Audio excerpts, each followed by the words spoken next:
Nosotros tuvimos la ventaja de la condición social de nuestros padres. Había otra gente que hacía rock también, pero que era de, digamos, un nivel económico inferior o diferente. Y ellos sí temían por su vida. Nosotros más bien teníamos la ventaja de que tal vez algunos de nuestros parientes formaban parte del gobierno y decían, no, si están los patojos, están jugando, déjenlos, no les hagan nada. En general, digamos, a finales de los años 70, el panorama es muy oscuro, ¿no? Es muy... hasta la aparición de Luis Nahual, digamos, esto es en 79, más o menos 80, con un disco, esto jamás se ha...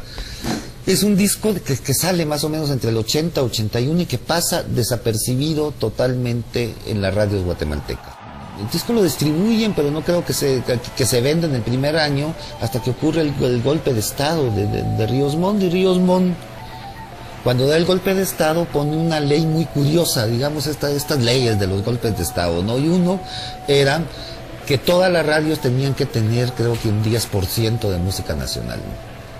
Frente a esto, digamos, las radios juveniles que estaban acostumbradas sobre todo a grupos estadounidenses o pues a grupos extranjeros, a música en inglés, como se llamaba, no sabían qué diablos hacer, ¿no? O sea, para incluir esta música nacional. Entonces empiezan un poco a revisar qué es lo que se ha hecho en los 70 y qué podía entrar dentro de esa programación, y de repente creo que descubren el disco a Luis Nahual, y es un disco que empiezan a pasarlo y a repetirlo, ¿no? Hasta que se vuelve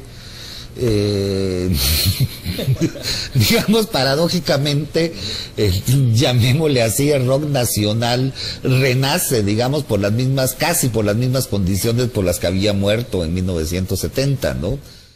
En la medida en que fue sonando en radios, pues se fue conociendo más la música.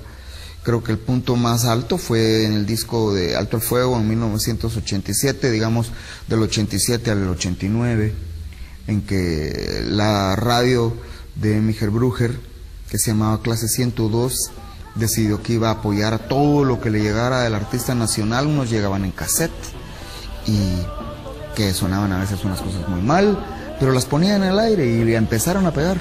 Y así pegaron varios artistas guatemaltecos y así se creó un movimiento muy fuerte de música guatemalteca en ese entonces. Hay varias explicaciones que sí son bien tangibles en cuanto a por qué Alush tomó tanta delantera. La primera razón es porque Alush estaba prácticamente solo durante los años 80. Los años 70 habían sido una época de rock por imitación. Los pocos experimentos que se hicieron en Guatemala para, por ejemplo, cantar en español en rock, no en balada, digamos, latina o un pop más suave, pues no pasaron a más. Por el contrario, las discotecas móviles vinieron a destruir el movimiento que había ahí. No porque hubiera mala fe, simplemente era más fácil contratar una discoteca móvil para una fiesta que el grupo en vivo. Y lo que empezó a surtir para las fiestas fue más bien el merengue, la música caribeña, que tomó mucho auge durante los 80s. Entonces, Alush estaba solo. No era un designio nuestro, simplemente fue una casualidad histórica. Yo creo que todo empieza con una canción, en realidad. Hay muchos autores que aseguran eso, ¿verdad? Todo empieza con el hecho de hacer una buena canción. Entonces, en Alush habían varios compositores, y de repente, por alguna razón, como te digo, había cierta comunicación entre todos, y no es por nada, pero las canciones tenían su valor propio, ¿verdad? Entonces el hecho de que una canción tenga valor propio es el comienzo de todo. Las bandas normalmente, cuando quieren hacer algo, lo primero que hacen es que quieren sonar a las bandas internacionales de ese momento. Y Alush no tenía ninguna pretensión de esa. Creo que Alush era muy claro. Era, hagamos música, hagamos canciones. Y de hecho se hacían arreglos que para otros grupos u otros músicos podían decir, la verdad que estos estaban fuera de la onda porque no están haciendo lo que hay que hacer. O sea, no entraba en ese contexto Alush. Eso, al paso de los años, ahí están los resultados.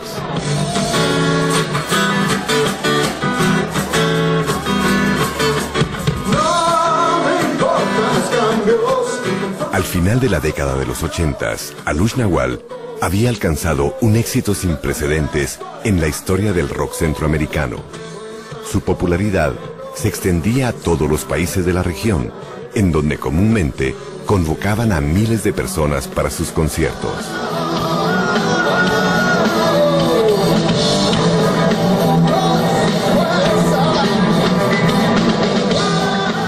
Sus canciones abordaron temas tan variados como la realidad indígena, la pobreza infantil y la Unión Centroamericana. Éxitos como Alto al Fuego se convirtieron en himnos de la juventud en contra de la guerra y los conflictos armados que existían en aquel entonces. Sin embargo, es de reconocer que en términos generales, sus canciones evitaban la polémica y transmitían un mensaje positivo y nacionalista, algo que resultó vital para que no se le cerraran las puertas en un país tan conservador como Guatemala.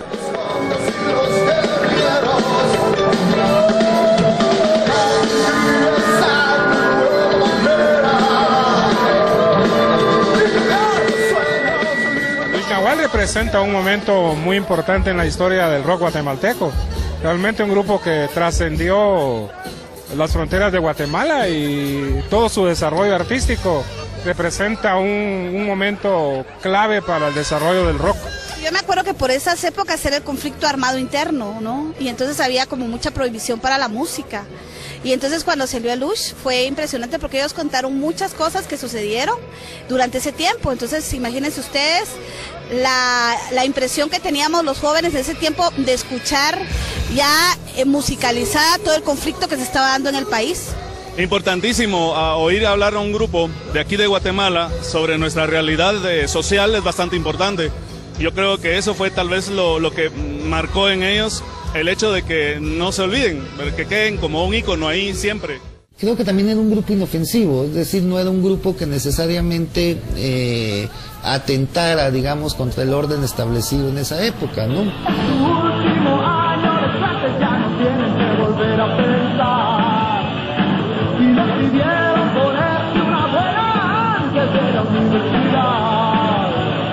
Y era como el grupo ideal, digamos, amable, con alguna referencia, llamémosle social por ahí, pero sin llegar necesariamente a cuestionar las cosas, ¿no?